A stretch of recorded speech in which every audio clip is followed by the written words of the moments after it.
And he's exactly right as far as how it's going to benefit the community as far as economically. But one thing that really resonates with me, we got a fourth of our population locked up in Eastern Kentucky. 1 out of every 4 kids in Eastern Kentucky they have a parent that's in jail. And what we're seeing is this, we're getting 3rd generation opioid addicts starting to enter society, and giving people the opportunity to get their lives together and reunite some of these families is just so crucial, not just to the economics of the area. I mean, when you've got that, that's that much of your economy locked up as well. So, when you start to look at how it can benefit on the small scale in the living room, and then how it can benefit on the large scale. Americans are capable of achieving extraordinary things when they have the freedom and opportunity to do so. This is American Potential. And here's your host, Jeff Crank. Thanks for joining us for another episode of American Potential. Well, in the state of Kentucky, there is a jailer that's focused on more than just housing inmates. He's dedicated to offering them hope and practical opportunities for a fresh start once they've served their sentence for the crime they committed. Now, he recognized the challenges inmates face upon re-entering society, so he's partnered with a local college and several businesses to establish a program. Now, this program is designed to help qualified inmates embark on meaningful career paths, equipping them with the skills and the knowledge needed to secure employment and avoid recidivism. By focusing on education and vocational training, the program aims to reduce the likelihood of former inmates reoffending, which also positively impacts the community, of course. I want to welcome Powell County Jailer Teddy Lacy and Deputy Jailer Cory Graham. Teddy and Cory, thanks for being with us. Thank you for having us. Yeah, you bet. Okay, so Teddy, can you first explain how the Kentucky jail system is set up maybe differently than other states? Well, in other states, the sheriff has the responsibility of overseeing the county jails, and in the larger counties he has usually an administrator take care of that, while he or she may focus more on patrol and court transports, paper services such as warrants, summons, subpoenas, etc. And in Kentucky, the jailer is elected separately just to run the jails. The sheriff doesn't have those duties in Kentucky. Yeah. So, Teddy, why was it important for you to run for jailer? And what's your background, by the way? Well, I was a police officer for several years. My dad was jailer for 3 terms, 3 4-year terms. He was a police officer before that also. So I guess I just wanted to follow in his footsteps because he was a really good man, and I can't think of a better role model. Yeah. Did your dad have this same passion for, making sure that you were helping inmates have a better life once they left? Absolutely. He sure did. One of my favorite stories ever. Of course, back when Dad was jailer, the jail was much smaller than it is now, and he didn't have the resources that I do. It was just a different ballgame back then. But one of those guys, my dad taught him how to cook. My dad was an excellent cook, and he taught this fellow how to cook. Well, he took to it like a duck to water. And once he got out of jail, he went to culinary school, and now he's the head chef at a very fine restaurant in Lexington, and never got in trouble anymore, anything like that. And that really inspired me to try kind of do the same thing. And we may even get into cooking later, but for now, it's the trades we're more focused on, like commercial HVAC and plumbing and electrical work and that sort of thing. Of course, we're totally there yet. We've been doing some skilled training in basic HVAC skills like sheet metal work and things like that, and some welding. But one day I hope to get the other trades going too. Yeah. Well, that's great. And, that's so important for people who they're losing some productivity in their life by being in jail. So it's good for them to maybe be able to catch up a little bit that and make them more productive members of society when they get out, and maybe, be able to provide for their family. And so that's a great thing. Cory, let me ask you, can you share a little bit about the jail and the inmates that are at the jail? Sure. The jail population, we are 300 inmate capacity, usually house around 250 to 275 or so right now. Those numbers are down a little bit, but we have had is right up against 300. It's the 8th largest jail in Kentucky. Powell County as a whole, it's interesting. It's less than 13,000 people live in the county, but the jail is that large. But we do take a lot of inmates from neighboring counties, places where they don't have a facility. Ultimately, I hadn't spent a lot of time in the jail until Teddy was elected and I came to work for him. And one of the first things that really jumped out at me was that it was nothing like I would have expected. Everyone is I would bring my kid into this facility. The inmates are not. It's not like late night HBO. I mean, these are just people they've made tough choices, they've made bad choices, and they've wound up where they are. But from the perspective of somebody who's relatively new to it and more of a number crunching nerd kind of person, seeing the impact that these changes that have been facilitated by his administration is just it's awe inspiring. I tell every day I have the greatest job in the world. Yeah. How often, or what's the length of somebody's stay at the jail? I mean, I'm sure sometimes it's overnight. I mean, what's the average stay? Well, I want to get back to what he said about being the 8th largest jail in the state. I don't know where he got. Somebody told him that, and I told him, I don't know that that's true. We are one of the larger ones. I don't know if we were ranked that high or not, but for a small county, we have a big jail. And the reason we do is because we want the majority of our population to be state inmates. And what I mean by that, people who have been to court, been sentenced, then the state will pay us to hold them. So the length of stay is usually between 1 and 5 years if they're a state inmate. But we do have several county inmates who are here pre-trial, so they're here till they go to court and go to trial and that sort of thing. But anyhow, I'm sorry, I got off target a little bit. Yeah, but so 1 to 5 years is kind of the average stay for someone. Sounds like yes, for the majority of our population, yes, because most of our inmates are state inmates from other counties. Right. Okay. So Teddy, talk a little bit about the program you started. Well, before I took office, I took a hiatus from law enforcement and went into construction. And some of the folks I met on these job sites were people that had been in trouble, and mostly it was all drug related. And they ended up in these successful positions at work. And one of them is a general foreman for a large electrical contractor. And another guy, these two are the ones I'm thinking of right now, but there were definitely more. The other one he started with no knowledge of commercial HVAC, and he slowly built himself up little by little to he's making a really good living now. And the money is what changed their lives.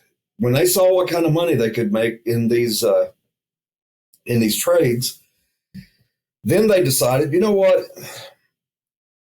I can get my life back on track with this kind of money and get my kids back. Their grandparents won't have to raise them anymore. Mm-hmm.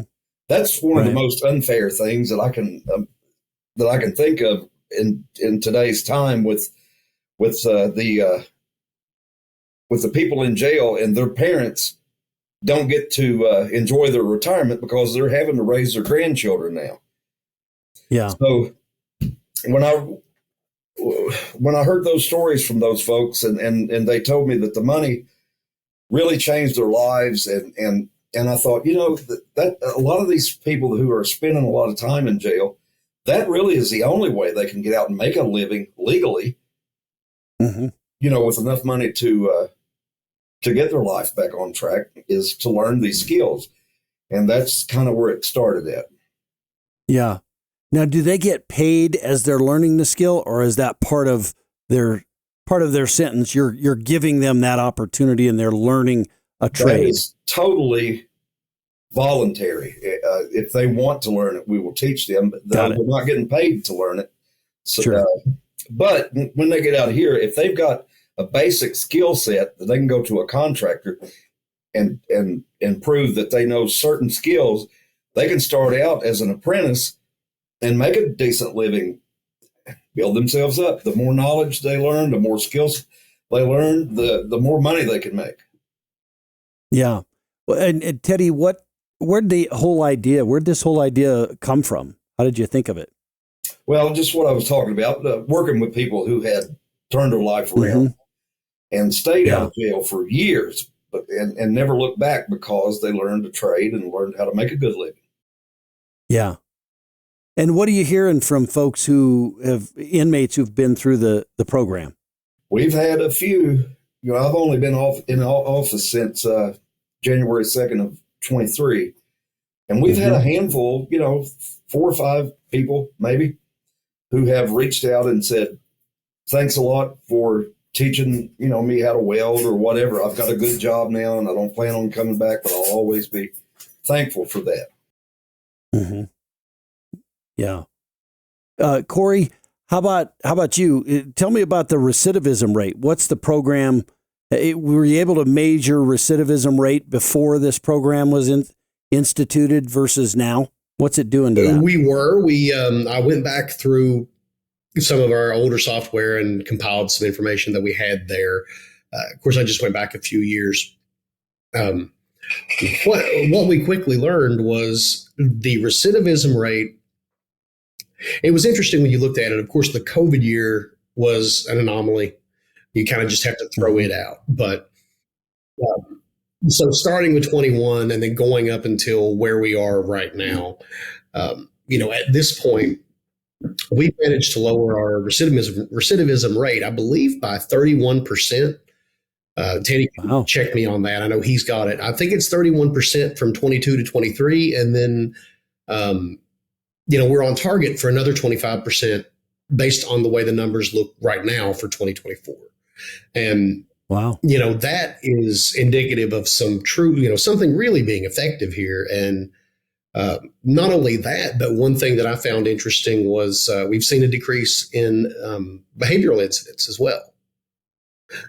Sort of a culture change within the jail. You're seeing not only people are less likely to come back than they have been in the past, but the people who are here and maybe aren't even involved in these programs, we're seeing a single-digit change over the course of these years in behavioral incidents and things like that. So it's more of an overall holistic change in the philosophy, showing impact as well beyond just the programs themselves. Yeah. Do you have, Cory, do you have any stories of individual, inmates that maybe went off, became a welder, providing for their family, whatever it is? One recent one, Teddy and I, we were speaking with Senator McConnell's aide, and we had walked up the road to look at a building. And I said, I thought, oh my gosh, this looks like we've planned it to make ourselves look good. But we're walking up the street in front of the jail, and this truck slows beside of us, rolls the window down. And it was a fellow named Mark, who he was a trustee working kind of a jack of all trades handyman around the jail when I got there. And he rolls the window down and, was like, "Hey, Teddy, I just wanted to tell you thank you. And I really appreciate everything that you've done for me. And, I'm staying clean and I'm staying on the straight and narrow." And, good to hear that, Mark. And, then he went on. But I thought, wow, that is a great moment. I just hope it doesn't look like we faked it for attention. But it was actually completely organic. And, that's the kind of thing that we are seeing more of. And, you hear in the community and things like that. Even when, you make a Facebook post about something going on in the jail, you'll see so many of the comments now are just pride in what's happening here. And that's really rewarding. A lot of them are from former residents of our jail, Mm-hmm. Yeah. Is it, Teddy, is there any program like this being done anywhere else, or is this like the first one of its kind? I don't really know if we were the first or not, but I am seeing some other jails doing some of the same things, and I'm friends with a lot of those guys. I don't care if they copy me. I think it's good for every jail. Mm-hmm. And right. I may be copying them and didn't know they were doing it, but I couldn't care less about that. I think if you have an opportunity to help people, if you are elected to a position that gives you any kind of power at all, if you don't use that power to benefit other people, then you didn't need it to begin with. Yeah. Well spoken. I wish all public officials would listen to your words I do on too. that for sure. Yeah. And I'll ask each of you this as kind of the final question, but I guess I'll start with you, Teddy. Why do you think this program is needed in your community? Well, we don't have the industry, we don't have the jobs around here that we desperately need. We need industry around here, and I know that takes an absolute fortune to get our infrastructure that could support, factories and whatnot. I don't see that happening anytime soon. But what I did see when I was in the construction business, we couldn't get any help. So I know that these contractors are begging for help. And I do know that people can get a job easily if they learn the basic skills and are willing to get up and go to work every day. It's there if you want it, So I know that we're not wasting our time, because anybody that wants to do that type of work can get a job. I mean, no problem whatsoever. Yeah. Cory, any thoughts on that? Why you think this program is needed and why it's benefiting your community? And he's exactly right as far as how it's going to benefit the community as far as economically. But one thing that really resonates with me, we got a fourth of our population locked up in Eastern Kentucky. 1 out of every 4 kids in Eastern Kentucky they have a parent that's in jail. And what we're seeing is this, we're getting third generation opioid addicts starting to enter society, and giving people the opportunity to get their lives together and reunite some of these families is just so crucial, not just to the economics of the area. I mean, when you've got that, that's that much of your economy locked up as well. So, when you start to look at how it can benefit on the small scale in the living room, and then how it can benefit on the large scale all across the entire area, it's just so important. And to be there day in and day out and see how it works and to see the benefit of it, it's just spectacular. Yeah. Right. Well, Teddy and Cory, thanks for joining us. I appreciate it. Thank you for having us. We've really enjoyed it. Absolutely. All right. Thank you.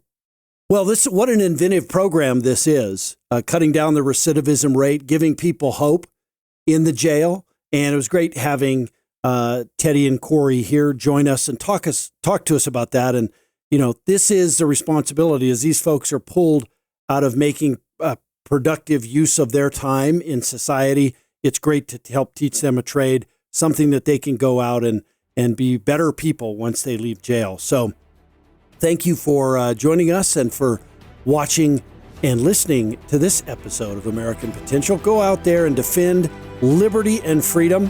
Don't take them for granted. Thanks for joining us.